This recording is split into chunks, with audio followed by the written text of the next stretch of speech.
Hola terrícolas, bienvenidos al canal de Miss Dani. Hoy veremos probabilidad, parte 2. Para comenzar esta clase vamos a imaginar una moneda, cualquier moneda. Si nosotros lanzamos esta moneda, podemos tener dos opciones cuando caiga. Estas son, puede salir cara o puede salir sello. Y hemos escuchado muchas veces que ambas tienen 50% de salir. Y le llamamos a cada una la probabilidad de que salga o de obtener cara y la probabilidad de que salga sello. Pero este 50%, ¿qué es realmente? Si volvemos a porcentajes, vamos a recordar que el total de algo le llamábamos 100%. Si ese total lo dividimos en dos, entonces obtendremos 50% y 50%. Es decir, 50% es la probabilidad de obtener cara y 50% la probabilidad de obtener sello. Nosotros podemos calcular esto matemáticamente. Primero empecemos con la probabilidad de obtener cara. ¿Cuántas opciones tengo yo? Dijimos que teníamos dos, porque una puede ser cara o la otra puede ser sello. Voy a hacer una línea de fracción y sobre este 2, o sea, como numerador, voy a poner de esas dos opciones, ¿cuántas son caras? Sabemos que es solo una, así que dibujo un 1 sobre ese 2. Y esta es mi probabilidad de obtener cara, un medio que también corresponde al 50%. Por otra parte, la probabilidad de obtener sello, me hago la misma pregunta, ¿cuántas opciones en total tengo? Dijimos que 2, cara o sello.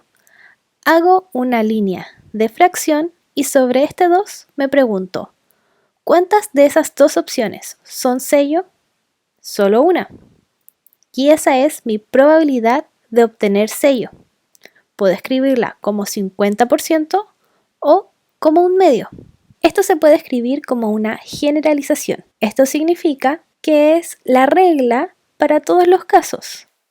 Yo voy a tomar el número de casos favorables al suceso como numerador y lo voy a dividir por el número de resultados posibles. Para comprender esto mejor vamos a ver otro ejemplo utilizando esta generalización, que también se conoce como regla de Laplace.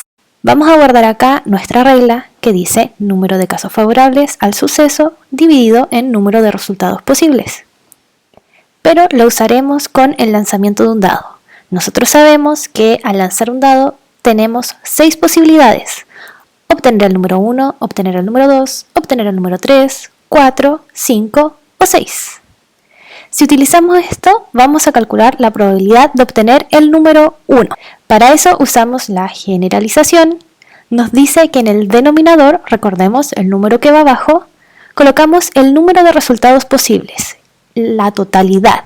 Nosotros sabemos que este valor es 6. Tenemos 6 resultados posibles, por lo tanto, eso es lo que colocamos en color naranja abajo, denominador. Hacemos nuestra línea de fracción y arriba colocamos el número de casos favorables al suceso. ¿Cuántos de esos lanzamientos, esos 6 posibles, son obtener el número 1? Y el dado tiene solo un número 1. Por lo tanto, la probabilidad de obtener 1 es 1 sobre 6 o un sexto. Veamos ahora la probabilidad de obtener el número 2. Pasa lo mismo. ¿Cuántos resultados posibles en total podemos tener? 6. Lo escribimos abajo. Hacemos nuestra línea de fracción y arriba en el numerador colocamos ¿cuántos de esos 6 posibles casos son un número 2? Un caso. Solo uno de esos 6 posibles obtiene el número 2 en él. Por lo tanto, 1 sobre 6 o un sexto corresponde a la probabilidad de obtener el número 2 al lanzar un dado.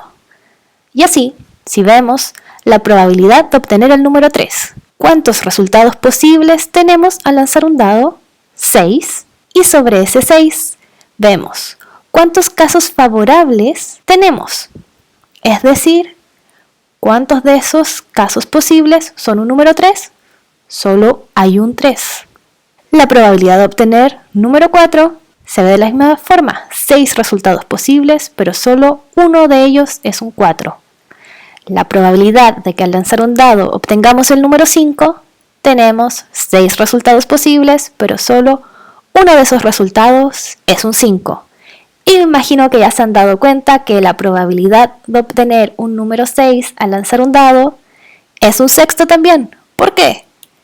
6 resultados posibles y solo uno de ellos es un 6.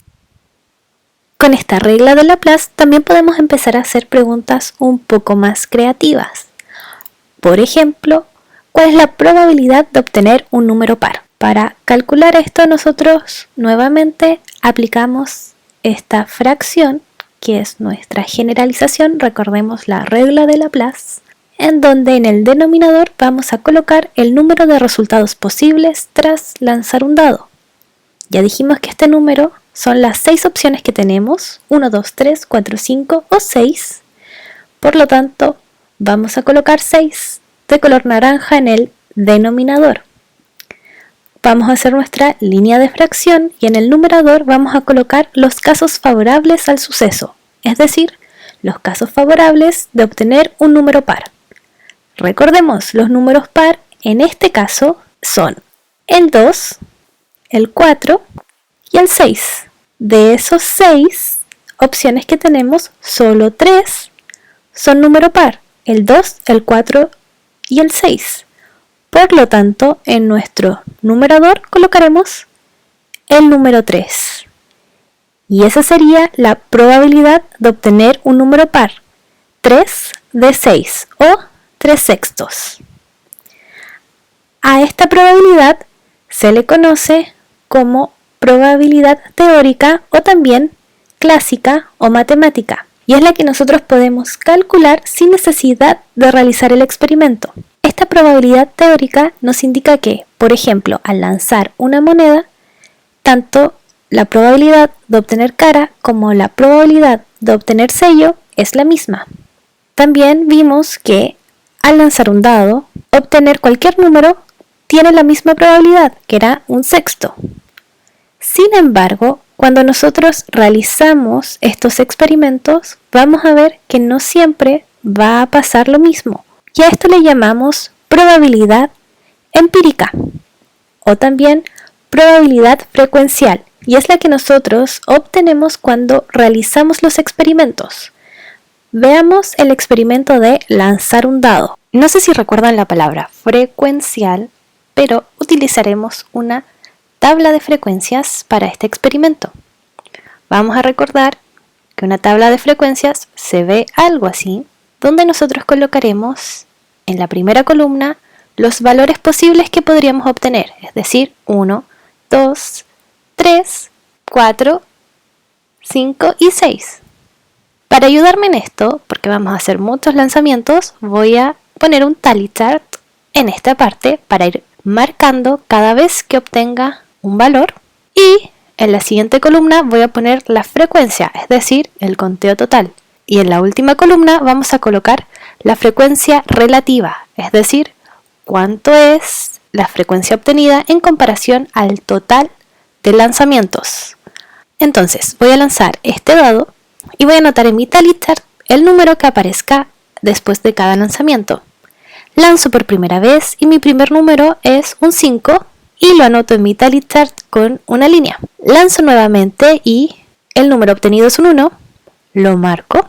Nuevamente un 5, ahora un 3. Volvemos a lanzar el dado y obtenemos otro 5 más. Lanzamos nuevamente y obtenemos el número 4. Nuevamente un 5, el número 3, un número 6 y nuestro último lanzamiento es un 2. Ahora, hemos lanzado 10 veces nuestro dado y estos han sido los resultados. Vamos a completar la columna de frecuencias contando que el número 1 apareció solo una vez, el número 2 apareció también una sola vez, el número 3 apareció 2 veces, el número 4 apareció una vez, el 5 4 veces y el 6 una vez. Esta es nuestra frecuencia de cada valor obtenido al lanzar un dado.